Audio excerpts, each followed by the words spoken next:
कहानी की शुरुआत होती है बैन नाम के एक आदमी से, जो अपने कुछ स्टूडेंट्स के साथ जंगल में पुरानी सभ्यता की खोज करने गया था। वहां उन्हें एक बंद गुफा मिली, जिसे बैन और उसकी टीम ने डायनामाइट का इस्तेमाल कर उस गुफा का दरवाजा तोड़ा। जब वे अंदर गए तो उनकी नजर दीवारों पर बने पुराने ड्राइंग्स पर पड़ी। इन ड्राइंग्स में अजीब निशान बने हुए थे और एक डरावना जानवर दिखाया गया था जो इंसानों पर हमला करता हुआ दिख रहा था। फिर ग्रुप में मौजूद एक लड़की ने वहां की पुरानी कहानी सुनाई। उसने बताया कि इस गुफा में एक डरावना जानवर रहता था जो इंसानों को मार देता था। उसने ये भी कहा कि कई साल पहले एक आदमी अपनी बेटी के साथ इस गुफा में गया था और रहस्यमयी तरीके से गायब हो गया। इस वजह से स्थानीय लोगों ने इस गुफा को बंद कर दिया था। ये सुनते ही पूरा ग्रुप चुप हो गया और माहौल अचानक सीरियस हो गया। इसके बाद बैन और उनकी टीम गुफा के अंदर और गहराई में बढ़े। वहां उन्होंने इंसानी हड्डियां देखी, उनकी तस्वीरें खींची और दीवारों पर बने कुछ और रहस्यमयी चिन्हों पर ध्यान दिया। लेकिन तभी गुफा के अंदर से एक भयानक आवाज गूंजी। ये सुनते ही सबने एक दूसरे की ओर डर से देखा। कुछ ही पलों में वो आवाज और भी तेज होने लगी। घबराकर सब भागने की कोशिश करने लगे, लेकिन तभी अंधेरे से एक खूंखार जीव बाहर आ गया। उससे पहले कि वे गुफा से बाहर निकल पाते, उस जीव ने पूरी टीम को बेरहमी से मार डाला। 2 महीने बाद कहानी आगे बढ़ती है रेंजर क्लेयर की ओर, जो अपनी सबसे अच्छी दोस्त एलन की मौत के गम में डूबी हुई थी। वो अकेली बैठकर शराब पी रही थी और अपनी दोस्त के साथ हुई आखिरी बातचीत को याद कर रही थी। उस सुनसान वॉच टावर में उसका एकमात्र साथी था उसका बोलने वाला तोता रोपर। इसी दौरान उसे उसके बॉस रिक का वीडियो कॉल आया। कॉल पर रिक ने उसे चेतावनी दी कि जंगल में बड़ी आग लग चुकी है और पूरा स्टाफ आग बुझाने में मदद के लिए भेजा गया है, इसलिए आने वाले दिनों में क्लेयर को अकेले ही काम संभालना होगा। इसके बाद रिक ने उसे एक और गंभीर समस्या के बारे में बताया। उसने कहा कि डेविल्स डैम में दरारें पड़ गई हैं और हालात काबू में रखने के लिए क्लेयर को रोजाना करीब 10 लाख लीटर पानी छोड़ना पड़ेगा ताकि डैम पर दबाव नियंत्रित रहे। फिर रिक ने यह भी बताया कि उस इलाके से कुछ कैंपर रहस्यमय तरीके से गायब हो गए हैं, इसलिए क्लेयर को उन्हें ढूंढना होगा। लेकिन क्लेयर ने उसकी बातों पर ध्यान नहीं दिया और नाराज होकर फोन काट दिया। थकी हुई क्लेयर अब सोने चली गई थी, लेकिन जैसे ही उसकी आंखें बंद हुईं, उसे उस हादसे का डरावना सपना आ गया। उसने देखा कि वो अपनी दोस्त एलन की लाश को बचाने की कोशिश कर रही है और उसे देखकर जोर जोर से रो रही है। तभी अचानक किसी आवाज से उसकी नींद टूट गई। आसपास देखते ही उसने पाया कि उसका तोता रोपर भी उन्हीं आवाजों से डर गया था। ये देखकर क्लेयर ने उसे शांत किया और फिर खुद बाहर जाकर जांच करने का फैसला किया। जैसे ही क्लेयर केबिन की ओर बढ़ी, पीछे कहीं अंधेरे से कोई उसकी हरकतों पर नजर रखता हुआ नजर आया। दरवाजे तक पहुंचते ही क्लेयर की नजर वहां पड़ी, जहां किसी बड़े जानवर के पंजों के गहरे निशान बने हुए थे। तभी अचानक केबिन के अंदर से एक अजीब सी आवाज आई। क्लेयर ने दरवाजा खोलने की कोशिश की, लेकिन वो बाहर से ताले से बंद था। थोड़ी देर कोशिश करने के बाद उसने हार मान ली और वॉच टावर लौटने का सोचा। लेकिन तभी अचानक पास की झाड़ियों में हलचल हुई। क्लेयर ने सोचा कि शायद ये सिर्फ एक भालू होगा। उसने ज्यादा ध्यान नहीं दिया और सीधे टावर की ओर चली गई। अगली सुबह क्लेयर का एक्स बॉयफ्रेंड जस्टिन उसे मिलने आ रहा था। जैसे ही जस्टिन वहां पहुंचा, उसकी नजर दरवाजे पर बने पंजों के गहरे निशानों पर पड़ी। तभी क्लेयर बाहर आई और उसे पूछने लगी कि वो आग बुझाने के काम पर क्यों नहीं गया। जस्टिन ने जवाब दिया कि उसे बेस कैंप पर ही रहना था, इसलिए उसने सोचा कि इस मौके पर उसे मिल ले। फिर जस्टिन ने मजाक में कहा, कहीं वो खरोंचे ऑफिसर रिक ने तो नहीं बनाई। क्लेयर ने मुस्कुराते हुए जवाब दिया, शायद ये भालू का काम होगा। लेकिन जस्टिन ने तुरंत सीरियस होकर कहा, इस मौसम में भालू बाहर नहीं निकलते। तभी माहौल अचानक अजीब हो गया।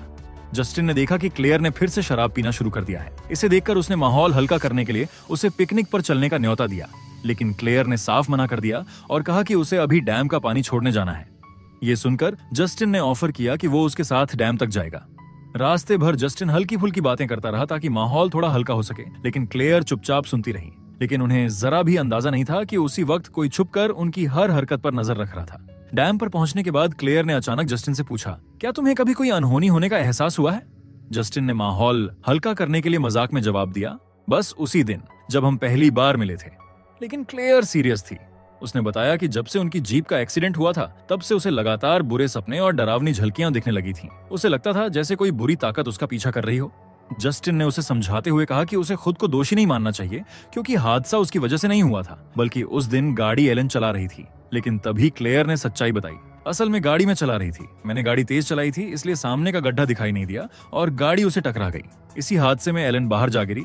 मैं बस उसका हाथ पकड़कर बैठी रही जब तक पुलिस वहां नहीं पहुंची। क्लेयर ने यह भी स्वीकार किया कि उसने कभी पुलिस वालों को सच्चाई नहीं बताई। सबको यही लगा कि गाड़ी एलन चला रही थी। यही वजह थी कि क्लेयर हमेशा खुद को दोषी मानती रही। ये सुनकर जस्टिन ने कहा, एलन तो उसी वक्त मर चुकी थी। क्या तुम चाहती हो कि पुलिस तुम्हें हत्या का दोषी ठहराए? अगर सच में चाहो तो अभी चलो, हम स्टेशन जाकर सब बता देते हैं। क्लेयर ने घबराकर कहा कि वो जेल नहीं जाना चाहती, फिर उस रात क्लेयर और जस्टिन साथ ही रुके। सब कुछ सही चल रहा था, लेकिन अचानक रोपर घबराकर जोर जोर से शोर मचाने लगा, जैसे उसने बाहर कुछ देख लिया हो। इसी बीच छत पर अचानक जोरदार धमाका हुआ, जिससे दोनों की नींद टूट गई। आवाज सुनते ही जस्टिन तुरंत बाहर निकला और क्लेयर से बोला, तुम बेस कैंप को कॉल करो, मुझे ये भालू नहीं लग रहा। फिर वो टॉवर की छत पर चढ़ गया, लेकिन वहां जाकर उसे कुछ दिखाई नहीं दिया। तभी अचानक उसकी जीप किसी ने नीचे खाई में धकेल दी। उधर क्लेयर ने बेस कैंप से संपर्क करने की कोशिश की, लेकिन नेटवर्क नहीं मिला। थोड़ी देर बाद जस्टिन लौटा और उसने बताया कि किसी ने एंटेना तोड़ दिया है। इसी बीच रोपर लगातार डर से चीखता रहा और बाहर निकलने की जिद करता रहा। क्लेयर घबराकर बोली, ये किसने किया? जस्टिन ने कहा कि उसने साफ नहीं देखा, लेकिन उसकी परछाई कम से कम 2 मीटर लंबी थी। क्लेयर डर गई और बोली, अब हम क्या करेंगे? जस्टिन ने कहा कि उन्हें बारी बारी से दरवाजे पर पहरा देना होगा ताकि डर कम हो। फिर दोनों ने थोड़ी शराब पी और किसी तरह रात काटने की कोशिश की। सुबह होते ही उन्होंने टॉवर छोड़कर जीप तक जाने का फैसला किया, लेकिन वहां पहुंचकर उन्होंने देखा कि जीप पर रखा रेडियो पूरी तरह टूट चुका है। ये देखकर जस्टिन ने कहा, अब हमें डैम का रेडियो इस्तेमाल करना होगा। इसी बीच उसी जंगल में एक बुजुर्ग जोड़ा रास्ता भटक गया था। जब जस्टिन और क्लेयर डैम की ओर जा रहे थे, तभी उन्हें झाड़ियों से सरसराहट की आवाजें सुनाई दी। जस्टिन ने तुरंत बंदूक निकाली, लेकिन अगली ही पल झाड़ियों से वही बूढ़ा आदमी बाहर आ गया। क्लेयर ने पूछा, क्या आप वही कैंपर हैं जो गायब हुए थे?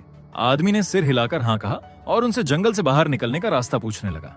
क्लेयर चाहती थी कि जस्टिन उसे बाहर तक छोड़ आए, लेकिन बूढ़े आदमी ने साफ इनकार कर दिया। उसने कहा कि वो मीडिया में रेंजर द्वारा बचाए गए कहलाकर अपमानित नहीं होना चाहता। जस्टिन ने बोला, जंगल में कुछ है जो बेहद खतरनाक है, इसीलिए सबको साथ रहना चाहिए। लेकिन बूढ़ा आदमी अपनी जिद पर अड़ा रहा। ये देखकर क्लेयर ने बुजुर्ग जोड़े को जंगल से बाहर निकलने का रास्ता बता दिया। इसके बाद क्लेयर और जस्टिन डैम पहुंचे। जैसे ही वे अंदर गए, उन्होंने देखा कि वहां का रेडियो भी पूरी तरह टूट चुका था। अब उन्हें यकीन हो गया कि वो जीव यहाँ भी पहुंच चुका था। उधर जंगल में बुजुर्ग जोड़ा रास्ता खोज रहा था। आदमी आगे बढ़कर रास्ता देखने लगा और अपनी पत्नी को वहीं आराम करने के लिए कहा। अचानक औरत ने झाड़ियों से अजीब सी आवाज सुनी। घबराकर उसने अपने पति को आवाज दी, लेकिन जैसे ही वो पीछे मुड़ी, उसी वक्त राक्षस उस पर टूट पड़ा और उसे बेरहमी से मार डाला। उसकी चीखें सुनकर बूढ़ा आदमी घबराकर उसकी तरफ दौड़ा, लेकिन तभी अचानक वही राक्षस उसके सामने आ गया। आदमी ने भागने की कोशिश की, मगर वो भी उस राक्षस का शिकार बन गया। इसी बीच जस्टिन और क्लेयर वॉचर टॉवर वापस लौटे। वहां पहुंचकर उन्होंने देखा कि राक्षस ने जीप का इंजन तक उखाड़ फेंका था। फिर वे टावर के अंदर गए। जैसे ही उन्होंने टावर का दरवाजा खोला, उनकी नजर छत से लटकी हुई बूढ़ी औरत की लाश पर पड़ी। ये दृश्य देख क्लेयर डर के मारे कांप उठी। तभी अचानक दूसरी लाश छत से गिरकर सीधे जस्टिन के ऊपर आ गिरी।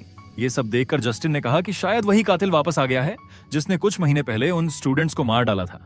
फिर दोनों ने तय किया कि पहले लाशों को दफनाया जाएगा और उसके बाद ही वहां से सुरक्षित बाहर निकलने की योजना बनाई जाएगी।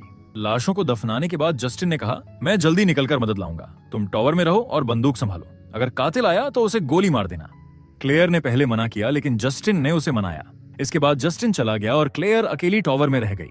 वो रात भर दूरबीन से बाहर निगरानी करती रही और खुद को हिम्मत देती रही कि अब उसे उस जीव का सामना करना होगा। लेकिन धीरे धीरे नींद ने उसे पकड़ लिया और वो सो गई। उधर जस्टिन जंगल से गुजर रहा था। तभी अचानक वही जीव उसके सामने आ गया और कुछ ही पलों में जस्टिन को भी बेरहमी से मार डाला। अगले दिन क्लेयर उठी और सोचा कि अब चीजें शायद बेहतर होंगी। उसने फैसला किया कि वो टावर छोड़कर केबिन जाएगी। केबिन पहुंचकर उसने देखा कि ताला टूट गया था। जैसे ही वो अंदर गई, उसने देखा कि छत से और कैनों के पीछे से खून टपक रहा था। जब उसने एक कैन हटा दिया तो उसे जस्टिन का सिर दिखाई दिया। ये देखकर वो डर के मारे चीखी और तभी उसे एहसास हुआ कि राक्षस उसे घूर रहा है। क्लेयर ने राक्षस से कहा कि ये सब बंद करे और फिर उसने जस्टिन की लाश दफनाई। जस्टिन के साथ बिताए पलों को याद कर क्लेयर ने ठान लिया कि अब वो भागने की बजाय उस राक्षस से बदला लेगी। इसके बाद क्लेयर ने कुछ खाना कैनों में रखा और उन्हें जाल और घंटियों की तरह इस्तेमाल किया ताकि राक्षस आने पर आवाज से उसकी मौजूदगी का पता चल सके।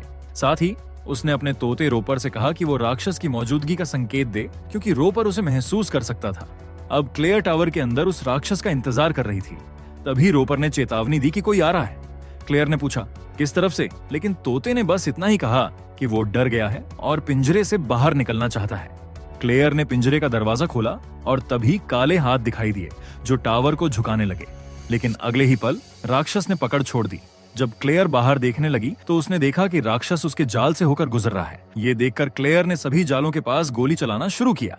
फिर उसने रॉपर से पूछा कि राक्षस कहाँ है, लेकिन तोते ने कहा कि राक्षस गायब हो गया है। अगले दिन बादलों से भरे आसमान के नीचे क्लेयर ने टावर से उतरने का फैसला किया। जब वो नीचे आई तो उसने देखा कि बीम लगभग टूट चुके थे। फिर वो अपने जालों की ओर गई और वहां उसे किसी तरह की हरी लिक्विड दिखाई दी। उसे लगा कि ये राक्षस का खून हो सकता है। क्लेयर ने रॉपर से कहा कि वो यहाँ से भाग जाए। इसके बाद वो खुद राक्षस की तलाश में जंगल में निकल पड़ी। उसने हरी लिक्विड का पीछा करते हुए आगे बढ़ती रही। रास्ते में उसे कुछ क्राइम सीन के टेप्स भी दिखाई दिए, लेकिन वो रुकी नहीं और उसी गुफा तक पहुंची जहां से कहानी की शुरुआत हुई थी। गुफा के अंदर उसने और भी हरी लिक्विड देखी और उसका पीछा करते हुए गुफा के अंदर तक चली गई। वहां उसे वही ड्राइंग्स दिखे जो पहले बेन ने देखे थे। तभी एक आदमी उसके सामने आया, जिसे देखकर क्लेयर डर गई। वो आदमी बोला कि यहाँ रहना सुरक्षित नहीं है। क्लेयर ने उसे उसके बारे में पूछा, लेकिन आदमी ने कहा कि अब यह सही समय नहीं है और उसे अपने साथ चलने के लिए कहा। आदमी उसे अपने ट्रेलर तक ले गया जो पूरी तरह से बर्बाद हो चुका था। वहां पहुंचकर उसने अपना नाम जोसेफ बताया और कहा कि वो नेटिव अमेरिकन स्टडीज का हेड है। उसने बताया कि कुछ महीने पहले उसके 5 अच्छे स्टूडेंट्स प्राचीन मिथक पढ़ने आए थे, जिनमें उसका पार्टनर बेन भी शामिल था। वो इस जगह इसलिए आया था ताकि उनकी हुई मौत का कारण पता कर सके। इसके बाद क्लेयर ने जोसेफ से राक्षस के बारे में पूछा। जोसेफ ने बताया कि वो जानता है कि राक्षस क्या चाहता है और उसकी कमजोरियां क्या हैं। उसने ये भी बताया कि राक्षस नेगेटिव फीलिंग्स की ओर आकर्षित होता है। तब क्लेयर को समझ में आया कि राक्षस उसके साथ खेल क्यों खेल रहा था। फिर जोसेफ ने राक्षस की कहानी सुनाई। उसने बताया कि कुछ जादूगरों ने राक्षस को अंडरवर्ल्ड से इस दुनिया में बुलाया था ताकि उस पर प्रयोग किया जा सके, लेकिन वे इसमें असफल रहे। इसलिए उन जादूगरों ने उसे गुफा में बंद कर दिया था। क्लेयर शायद विश्वास नहीं कर रही थी, लेकिन उसने जोसेफ को मौका देने का फैसला किया और पूछा कि राक्षस गुफा से कैसे बाहर आया। जोसेफ ने बताया कि उनके स्टूडेंट्स ने वो ताबीज तोड़ दी जो राक्षस को पहाड़ी पर बंद रखती थी। क्लेयर अब भी विश्वास नहीं कर पा रही थी। जोसेफ ने मजाक में कहा कि उसने इतनी भयानक चीजें देखी, फिर भी वो इन अद्भुत चीजों पर विश्वास नहीं कर रही। फिर क्लेयर ने पूछा कि राक्षस को कैसे मारा जा सकता है। जोसेफ ने कहा कि उसे मारना असंभव है क्योंकि वो जल्दी ही खुद को ठीक कर लेता है, लेकिन उसे घायल किया जा सकता है। उसने ये भी बताया कि राक्षस को पानी से डर लगता है, इसी कारण उसे झरने के पास की गुफा में बंद किया गया था। फिर जोसेफ ने कहा कि वो कल गार्ड टावर जाएगा और तब तक उनके लिए अलग रहना बेहतर होगा। क्लेयर मान गई। जाते जाते जोसेफ ने उसे चेतावनी दी कि राक्षस बिल्कुल एक बिल्ली की तरह है जो घायल चूहे के साथ खेलती है और धीरे धीरे उन्हें दर्द देती है। फिर क्लेयर ने जोसेफ से विदा ली और टावर लौट गई। वहां जाकर उसने देखा कि राक्षस ने शवों को बाहर निकालकर खाने की टेबल पर रख दिया था। ये देखकर क्लेयर गुस्से में आ गई, लेकिन उसने खुद को संभाला और शवों को फिर से दफनाया। तभी उसने महसूस किया कि तूफान आने वाला है। ये देखकर उसे जोसेफ की कही हुई बात याद आई कि राक्षस को पानी से डर लगता है। ये समझते ही क्लेयर ने भागने का फैसला किया। क्लेयर बारिश में जंगल से होकर आगे बढ़ती रही, लेकिन अचानक बारिश रुक गई। तभी राक्षस गुफा से बाहर आया और क्लेयर का पीछा करने लगा। दौड़ते दौड़ते क्लेयर फिसलकर गिर गई। जमीन पर रहते हुए उसने झाड़ियों में कुछ हिलता हुआ देखा और ये देखकर वो फिर से दौड़ पड़ी। अंत में वो गार्ड टावर तक पहुंच गई, लेकिन तभी राक्षस उसके सामने आ खड़ा हुआ। उसने क्लेयर को सूंघना शुरू किया और उसके साथ खेलने लगा, बिल्कुल वैसे जैसे जोसेफ ने बताया था। ये देख क्लेयर अपनी जान की दुआ करती रही। अंत में राक्षस ने दया दिखाते हुए उसे छोड़ दिया और वहां से उड़ गया, जिससे क्लेयर सुरक्षित रूप से टावर तक पहुंच गई। फिर उसने टावर में कुर्सी पर पड़े मोबाइल से रिक को कॉल किया और उसे बताया कि कोई उसे मारने की कोशिश कर रहा है। ये सुनकर रिक हैरान हुआ। क्लेयर ने आगे बताया कि जस्टिन समेत सभी मर चुके हैं। रिक ने सोचा कि क्लेयर शराब के प्रभाव में है और कहा कि रात में रोड पर नहीं आ सकता, इसलिए वो सुबह ही आएगा। फिर उसने कॉल काट दी। अगली सुबह रिक गाड़ी लेकर गार्ड टावर पहुंचा। जब वो आया, क्लेयर ने उसे कुछ समझाने की कोशिश नहीं की, बल्कि जल्दी से उसे यहाँ से निकलने के लिए कहा। लेकिन रिक ने बोला कि पहले डैम चेक करना जरूरी है। क्लेयर थोड़ी नाराज हुई, लेकिन उसके पास कोई विकल्प नहीं था। उसने कैबिन में जाकर कुछ जरूरी सामान लिया और बाहर आ गई। इसके बाद दोनों डैम की तरफ चल पड़े। रास्ते में उन्हें जोसेफ मिला, लेकिन जब वे पास पहुंचे तो पता चला कि जोसेफ पहले ही मर चुका था। उसी समय राक्षस अचानक आया और रिक को मार डाला। ये देख क्लेयर ने बिना समय गवाए रिक की जीप लेकर भागने की कोशिश की। कुछ दूर पर राक्षस उसके सामने आ खड़ा हुआ, लेकिन क्लेयर ने गाड़ी नहीं रोकी, बल्कि सीधे उस पर चढ़ा दी। फिर क्लेयर गाड़ी से बाहर निकली, ये देखने के लिए कि राक्षस अभी भी जिंदा है या नहीं। लेकिन जब राक्षस दिखाई नहीं दिया तो वो डर के मारे फिर से जीप में बैठी और तेजी से आगे बढ़ गई। थोड़ी दूर पर एक पेड़ गिरा हुआ मिला, जिस कारण उसे जीप रोकनी पड़ी। तभी राक्षस जीप पर कूद आया और उसे पकड़ने की कोशिश करने लगा, लेकिन क्लेयर ने समय रहते अपनी बंदूक निकाली और राक्षस को गोली मार दी। इसके बाद उसने जीप फिर से चालू की और भागना जारी रखा। राक्षस फिर जीप के हुड पर कूद गया और शीशा तोड़ते हुए क्लेयर को पकड़ने की कोशिश करने लगा। इस बार क्लेयर ने तेजी से जीप को गुफा से टकरा दिया, जिसे राक्षस दूर फेंक दिया गया। लेकिन कुछ ही समय बाद राक्षस फिर वापस आया। ये देख क्लेयर ने पास रखी डायनामाइट जलाई और उसे राक्षस पर फेंक दिया। फिर कार के पीछे से सुरक्षित बाहर निकल आई। कुछ ही पलों बाद डायनामाइट फट गया और राक्षस अपनी आखिरी कोशिश में मारा गया। इसी धमाके के कारण गुफा का प्रवेश द्वार बंद हो गया। फिर क्लेयर ने अपने अंतिम कर्तव्य के रूप में डैम से पानी छोड़ने का काम पूरा किया और फिर अपने पोस्ट को छोड़ने का फैसला किया। अगले दिन क्लेयर पुलिस के पास गई और पहाड़ी पर हुई मौतों की रिपोर्ट दर्ज कराई, साथ ही अपने दोस्त की मौत का मामला भी बताया, लेकिन पुलिस ने इसे गंभीरता से नहीं लिया। अंत में क्लेयर अपने घर वापस आई। जब वो बिस्तर पर बैठकर किताब पढ़ रही थी, अचानक किसी आवाज से डर गई, लेकिन तभी रॉपर खिड़की से अंदर आया और यहीं पर यह फिल्म खत्म होती है। अगर आपको एक्सप्लेनेशन अच्छा लगा हो तो वीडियो को लाइक और कमेंट जरूर करें। ऐसी ही और मजेदार और अनोखी कहानियों के लिए चैनल को सब्सक्राइब करना ना भूलें।